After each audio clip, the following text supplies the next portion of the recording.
এক ফোঁটা পানি আনতে পারেনি আওয়ামী লীগ, লড়াই করে আদায়ের ঘোষণা ফখরুলের। তিস্তা পারে লাখো মানুষ। আওয়ামী লীগের সরকার আসলো, প্রথম দিকে সবাই ভাবলো যে ভারতের বন্ধু আওয়ামী লীগ, সুতরাং তিস্তার পানি বোধহয় এবার পাই যাবে। ঠিক না? লবডঙ্ক। জুলাই হত্যাকাণ্ডই প্রমাণ করে আওয়ামী লীগের গুম খুনের রাজনীতি, বললেন তারেক রহমান। মানুষের ভোটাধিকার নিশ্চিতের দাবি। মাসিক ভাতা পাবেন জুলাই আন্দোলনের শহীদ ও যোদ্ধারা। ক্যাটাগরি বাতিলের দাবিতে শাহবাগে অবস্থান আহতদের।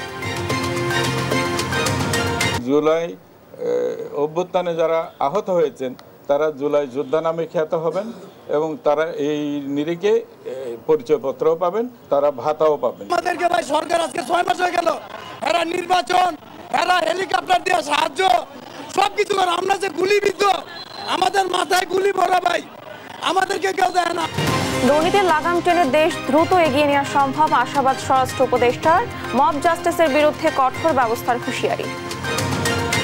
বাংলা একাডেমিতে 175 জনের নিয়োগে অনিয়ম, অভিযানে দুর্নীতি দমন কমিশন। সার্বিক সহায়তা দেবেন মহাপরিচালক। এবং ইউক্রেনের নিরাপত্তায় সেনা পাঠাতে প্রস্তুত যুক্তরাজ্য। কিয়ার স্টারমারের হুঙ্কার। প্যারিসের জরুরি সম্মেলনে বসছে ইউরোপ।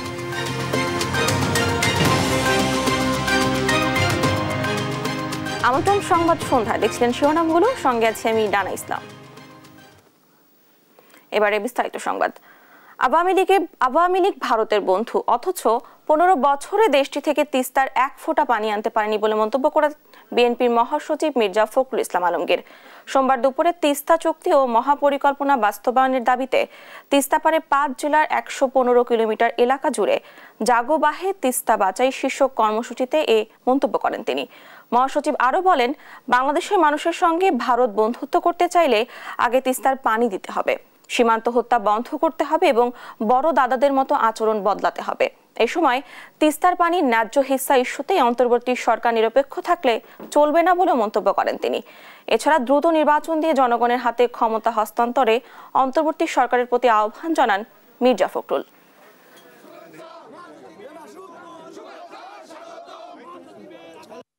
আওয়ামী লীগের সরকার আসলো, প্রথম দিকে সবাই ভাবলো যে ভারতের বন্ধু আওয়ামী লীগ, সুতরাং তিস্তার পানি বোধহয় এবার পাই যাবে। ঠিক না? লবডঙ্ক।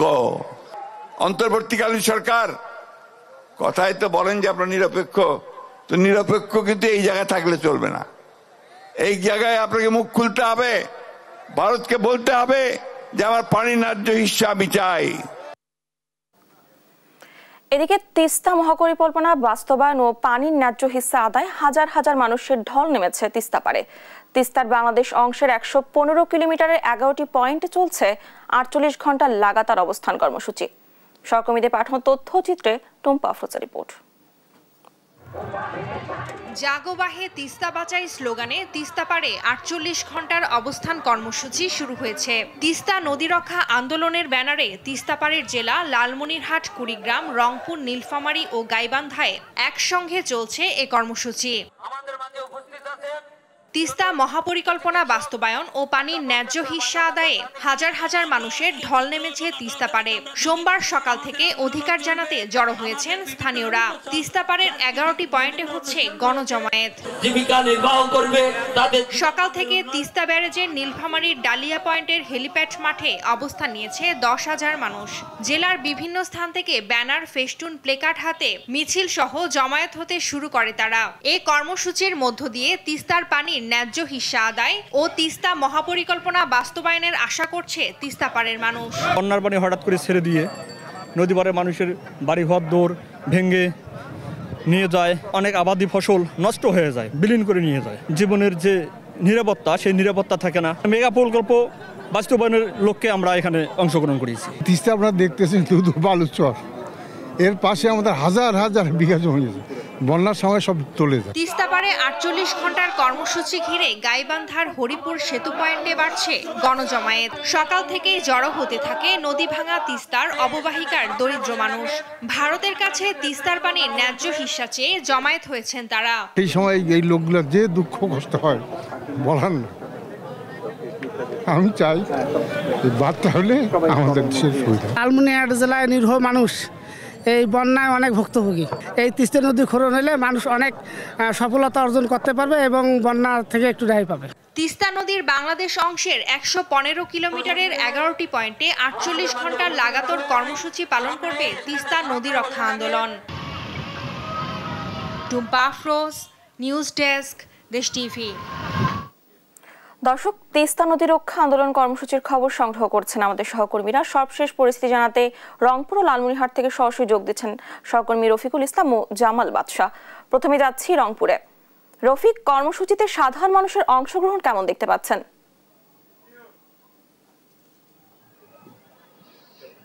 আপনি জানেন যে তিস্তা মহাপরিকল্পনা বাস্তবায়ন এবং তিস্তার পানির যে ন্যায্য হিস্সা সেই দাবিতে কিন্তু আজকে বিকাল থেকে ৪৮ ঘন্টার যে কর্মসূচি সেটি বিএনপি মহাসচিব মির্জা ফখরুল ইসলাম আলমগীর বিকেলে উদ্বোধন করেছেন তিস্তা তীর থেকে। তিনি এ সময় তিস্তার যে পানি সেই পানির দাবি করেছেন যে তিস্তার পানি যেন ভারত আমাদেরকে দেয় সেটি তিনি দাবি করেছেন। একই সঙ্গে তিনি বলেছেন যে ভারতের আর বাংলাদেশ নিয়ে দাদাগিরি চলবে না এবং বাংলাদেশের সঙ্গে বাংলাদেশ আওয়ামী লীগের সঙ্গে অর্থাৎ শেখ হাসিনা সরকারের সঙ্গে ভারতের একটি ভালো সম্পর্ক ছিল গত ১৫ বছরে, কিন্তু শেখ হাসিনা বাংলাদেশের জন্য এক ফোঁটা পানি আনতে পারেনি এমন কিন্তু তিনি অভিযোগ করেছিলেন। একটি বিষয় আমি ঘুরিয়ে দেখানোর চেষ্টা করছি যে এই ৪৮ ঘন্টার যে অবস্থান কর্মসূচি তিস্তার পানি নিয়ে সেটি কিন্তু এখন পর্যন্ত আমরা দেখছি যে তিস্তার পাড়ে মানুষজন অবস্থান করছে তাঁবুতে এবং তাঁবুর বাইরেও কিন্তু মানুষজন ঘোরাফেরা করছে। এই মানুষজন যারা আছেন তারা বলছেন তাদের একটাই দাবি, এই যে দীর্ঘদিন ধরে তিস্তার বাংলাদেশ যে অংশ সেই অংশে কিন্তু পানি দেয়া হচ্ছে না।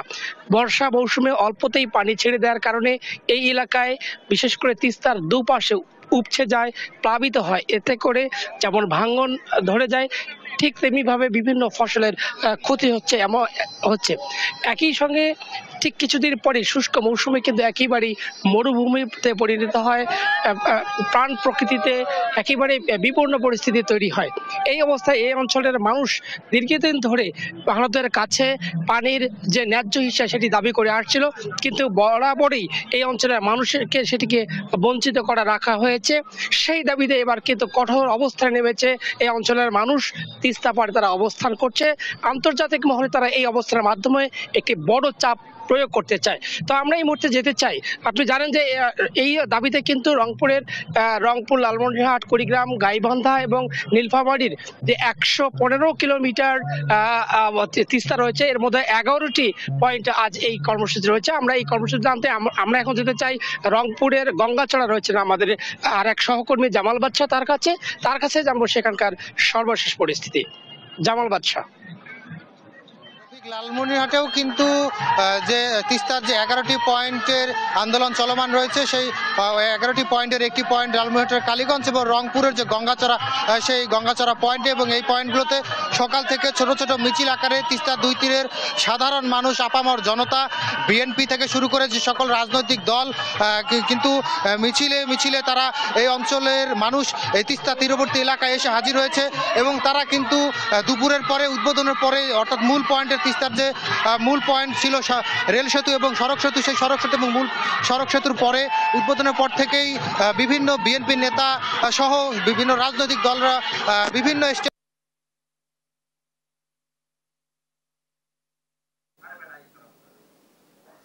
ধন্যবাদ আপনাদেরকে। রংপুর ও লালমনিরহাট থেকে যুক্ত ছিলেন আমাদের সহকর্মীরা। নির্বাচন যত দেরি হবে ষড়যন্ত্রের ডালপালা বাড়তে থাকবে বলে মন্তব্য করেছেন বিএনপির ভারপ্রাপ্ত চেয়ারম্যান তারেক রহমান। রাজধানীর কৃষিবিদ ইনস্টিটিউশনে ২৪শে ছাত্র জনতার আন্দোলনে আহত ফটো সাংবাদিক ও তাদের পরিবারের সঙ্গে মতবিনিময় সভায় কথা বলেন তিনি। আমরা বিএনপি পরিবার আয়োজিত সভায় ভার্চুয়ালি যুক্ত হয় তারেক রহমান বলেন, জনগণ সরাসরি প্রতিনিধি দেশ পরিচালনার দায়িত্ব না পেলে কোনো সংস্কারই বাস্তবায়ন সম্ভব নয়। যত দ্রুত নির্বাচন হবে তত দ্রুত দেশকে ধ্বংসের হাত থেকে ফিরিয়ে আনা সম্ভব হবে। বলেন, জুলাই আগস্ট হত্যাকাণ্ডে প্রমাণ করে গেল ১৫ বছর আওয়ামী লীগ দেশে গুম খুনের রাজনীতি করেছে। যারা মনে করছেন যে নির্বাচন পরে হওয়া উচিত, সংস্কার আগে হওয়া উচিত, সেই সংস্কারকে সফল করার জন্যই এমন মানুষের দরকার যারা সরাসরি জনগণের সাথে সম্পৃক্ত। তা না হলে কোনো সংস্কারই সফল করা সম্ভব হবে না। কাজেই এই দেশের সংস্কার, প্রকৃত সংস্কারও যদি করতে হয় তাহলে অবশ্যই সেটি রাজনীতিবিদদের মাধ্যমেই করতে হবে। যত দেরি হবে নির্বাচনের, তত বেশি কিন্তু বিভিন্ন ষড়যন্ত্রের ডালপালা বাড়তে থাকবে। চলতি সপ্তাহে জুলাই ইন্তিমালা চূড়ান্ত এবং জুলাই অধিদপ্তর কাজ শুরু করতে যাচ্ছে বলে জানিয়েছেন মুক্তিযুদ্ধ বিষয়ক উপদেষ্টা ফারুক আজম। বলেন, জুলাই গণঅভ্যুত্থানে নিহতদেরকে জুলাই শহীদ এবং আহতদের জুলাই যোদ্ধা হিসেবে স্বীকৃতি ও সহায়তা দেওয়া হবে। আর সুষ্ঠু নির্বাচন আয়োজনে প্রয়োজনীয় প্রস্তুতি নিতে জেলা প্রশাসকদের প্রতি আহ্বান জানান খাদ্য উপদেষ্টা আলী ইমাম মজুমদার। বিস্তারিত কায়েস রাহাতের রিপোর্টে। রাজধানীর ওসমানী স্মৃতি মিলনায়তনে জেলা প্রশাসক সম্মেলনের দ্বিতীয় দিনের প্রথম কার্য অধিবেশনে অংশ নেন খাদ্য ও ভূমি উপদেষ্টা আলী ইমাম মজুমদার। পরে তিনি সাংবাদিকদের জানান, রোজা ও ঈদ সামনে রেখে প্রয়োজনীয় প্রস্তুতি নিয়েছে সরকার। টিসিবির মাধ্যমে সুলভে পণ্য বিক্রি হবে। গ্রহণযোগ্য ও বিতর্কিত উভয় ধরনের নির্বাচনের অভিজ্ঞতা আছে জানিয়ে উপদেষ্টা বলেন, মাঠ প্রশাসনকে ভালোভাবে ব্যবহার করে গ্রহণযোগ্য ও সুষ্ঠু নির্বাচন উপহার দেবে সরকার।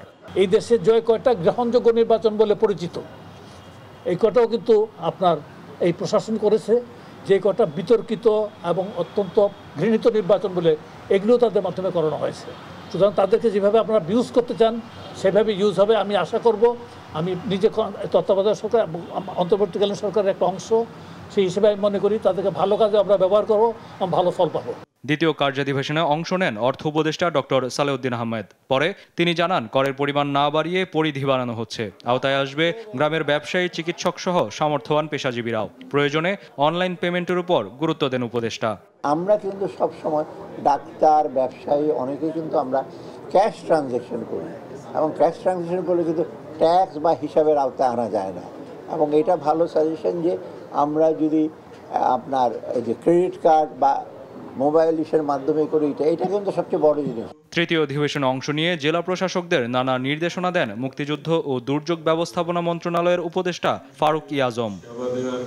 পরে তিনি সাংবাদিকদের জানান, জুলাই আন্দোলনে হতাহতদের 3 ক্যাটাগরিতে ভাগ করে প্রয়োজনীয় সহায়তা দেওয়া হবে। চলতি সপ্তাহেই জুলাই শহীদ ও জুলাই যোদ্ধাদের স্বীকৃতি দেবে জুলাই অধিদপ্তর। জুলাই অভ্যুত্থানে যারা শহীদ হয়েছেন তারা জুলাই শহীদ নামে খ্যাত হবেন এবং এই নিরিখে তারা সনদ পাবেন, পরিচয়পত্রও পাবেন তাদের পরিবারগুলো।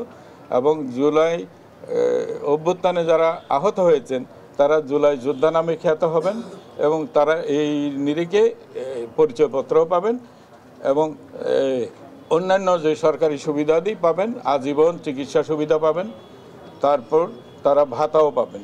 একই সঙ্গে ভুয়া মুক্তিযোদ্ধাদের চিহ্নিত করে আইনের আওতায় আনার কথাও জানান উপদেষ্টা। এবং এদেরকে দ্রুত চিহ্নিত করে। কায়েস রাহাত, দেশ টিভি, ঢাকা। জুলাই আন্দোলনে আহতদের 3টি ক্যাটাগরিতে ভাগ করে সরকারি সহায়তা ঘোষণার প্রতিবাদে শাহবাগে সড়ক অবরোধ করে সি ক্যাটাগরিতে থাকা আহতদের একাংশ। তাদের দাবি, জুলাই আন্দোলনে আহতদের বিভাজন না করে সবাইকেই 2টি ক্যাটাগরিতে স্থান দেওয়া হোক। আহতদের অবরোধে শাহবাগে ব্যাহত হয় যান চলাচল। কায়েস রাহাতের রিপোর্ট, জানাচ্ছেন সাদ আহমেদ। সোমবার সকালে জেলা প্রশাসক সম্মেলনে অংশ নেন মুক্তিযুদ্ধ মন্ত্রণালয়ের উপদেষ্টা ফারুক আজম। সেখানে সাংবাদিকদের সঙ্গে কথা বলেন তিনি। এ সময় মুক্তিযুদ্ধ ও জুলাই বিপ্লবের প্রশ্নে তিনি বলেন, জুলাই অধিদপ্তরের কাজ প্রায় শেষ পর্যায়ে। অধিদপ্তরের নীতিমালা অনুযায়ী 3 ক্যাটাগরিতে জুলাই যোদ্ধাদের সরকারি সহায়তার ঘোষণা দেন তিনি। ক্যাটাগরিতে আহত মানে গুরুতর আহত যারা এককালীন 5 লক্ষ টাকা পাবেন এবং 20,000 টাকা প্রতি মাসে ভাতা পাবেন। এক অঙ্গহানি হয়েছে এই ধরনের যারা আহত যারা আছেন তারা 15,000 টাকা করে ভাতা পাবেন আর 3 লক্ষ টাকা এককালীন পাবেন। আর একটা সামান্য আহত ছিল, চিকিৎসা নিয়েছেন, ভালো হয়ে গেছেন, তারা অগ্রাধিকার ভিত্তিতে চাকরি ইত্যাদির পুনর্বাসন কর্মসূচিতে অগ্রাধিকার পাবেন।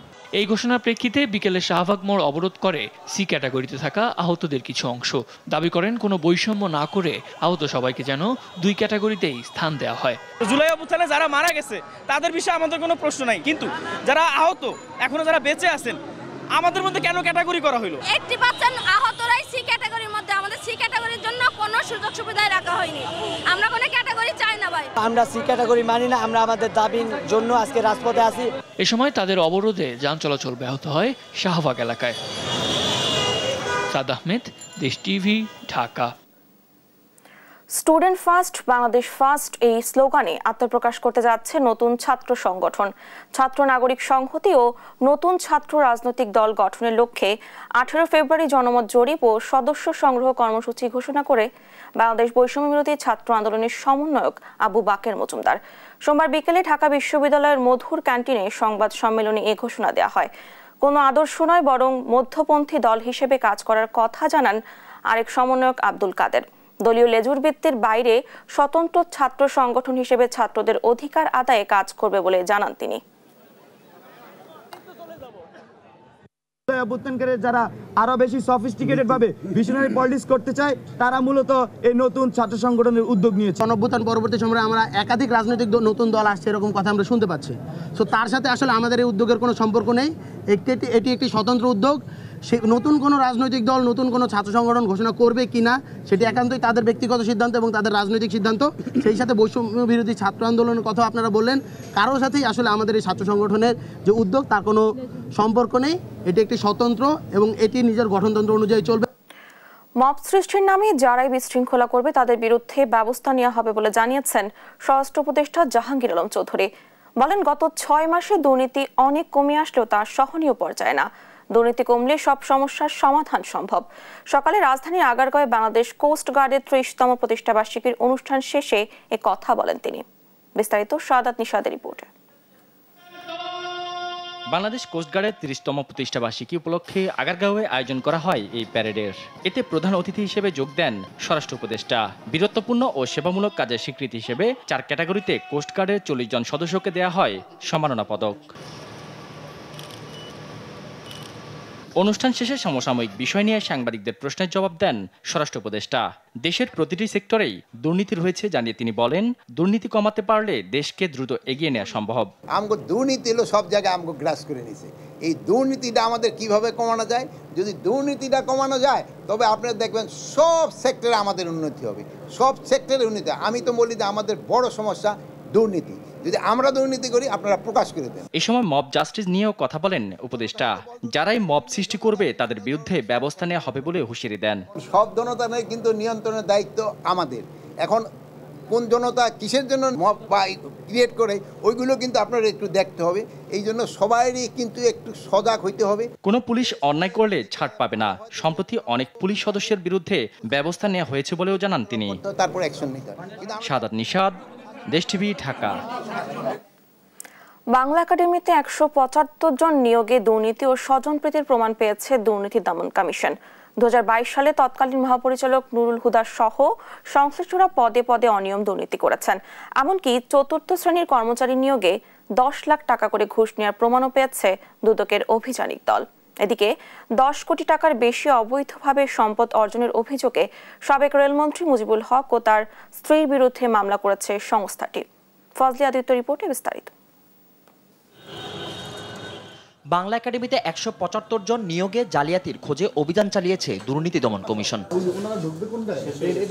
সংস্থাটি বলছে 2022 সালে কর্মকর্তা কর্মচারী বিভিন্ন ক্যাটাগরিতে 180 জনের নিয়োগ বিজ্ঞপ্তি দেয় বাংলা একাডেমি। 50,000 প্রার্থীর কাছে আবেদন বাবদ অন্তত 2 কোটি টাকা জমা হয়। এর মধ্যে 1.5 কোটি টাকা লুটপাট করেন তখনকার মহাপরিচালক সহ অন্যান্যরা। একইভাবে 4000 প্রার্থী লিখিত পরীক্ষায় উত্তীর্ণ হলেও মৌখিক পরীক্ষায় ডাকা হয় মাত্র 500 জনকে। এই ফল প্রকাশ না করে 175 জনকে নিয়োগের সুপারিশ করে তারা। যেখানে চুক্তিভিত্তিক নিয়োগকে স্থায়ী করা, আত্মীয় স্বজন ও কমিটির সুপারিশের ভিত্তিতে নিয়ম লঙ্ঘন করে নিয়োগ দেওয়া হয়। এমনকি কর্মচারী নিয়োগে 10 লাখ টাকা করে ঘুষ নেয় সংশ্লিষ্টরা। যিনি এখানে 10 বছর 5 বছর ধরে চাকরি করতেছেন তিনি সহ অন্যান্য সবার জন্য উন্মুক্ত একটা পরীক্ষা থাকে, কিন্তু শেষমেশ দেখা যায় ফাইনালি যখন রেজাল্ট হয় যিনি এখানে চাকরি করতেন তিনি নিয়োগপ্রাপ্ত হচ্ছেন।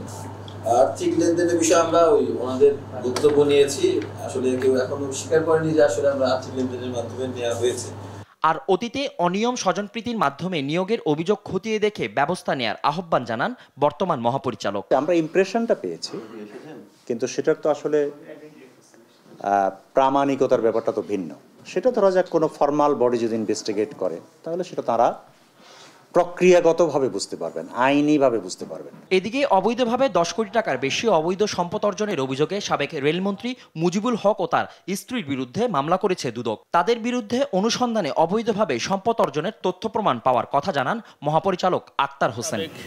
রেলমন্ত্রী হিসাবে দায়িত্ব পালনকালে 7,39,00,000 টাকারও বেশি মূল্যের সম্পদ অর্জন করার অভিযোগ প্রাথমিক অনুসন্ধানকালে প্রমাণিত হয়েছে। সংশ্লিষ্ট ধারায় একটি মামলা রুজুর সিদ্ধান্ত গৃহীত হয়েছে। ফজলে আদিত্য, দেশ টিভি, ঢাকা। দেখছেন সংবাদ সন্ধ্যা।